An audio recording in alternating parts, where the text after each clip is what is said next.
Big boss Marathi 6 मध्ये काल धक्कादायक इविक्शन झालं।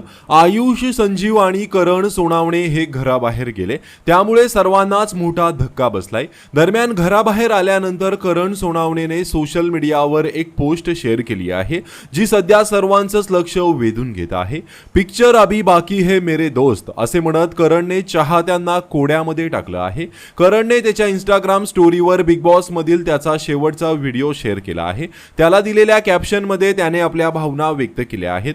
करणने म्हटलं आहे, भाऊचा अंतिम धक्का, बिग बॉस मराठीचा प्रवास इथेच संपला। यंदा ट्रॉफी ठाण्याला येत नाहीये, तोपर्यंत आपण सर्वजण मॅजिकवर विश्वास ठेवूया। तुमच्या प्रेमासाठी आणि पाठिंब्यासाठी सर्वांचे मनापासून आभार। मात्र चाहत्यांना निरोप दिल्यानंतर अवघ्या काही वेळातच करणने आणखीन एक स्टोरी शेअर केली आहे, जी सध्या सर्वांचंच लक्ष वेधून घेत आहे। या दुसऱ्या स्टोरीमध्ये त्याने प्रसिद्ध डायलॉग पिक्चर अभी बाकी है मेरे दोस्त असं लिहिलं आहे। त्यामुळे आता करणच्या या पोस्टमुळे तो नक्की काय धमाका करणार याकडे सर्वांचा डोळा लागला आहे। तर करण सोनावणेच्या इविक्शन बाबत तुमची काय प्रतिक्रिया आहे, कमेंट करून नक्कीच सांगा। धन्यवाद।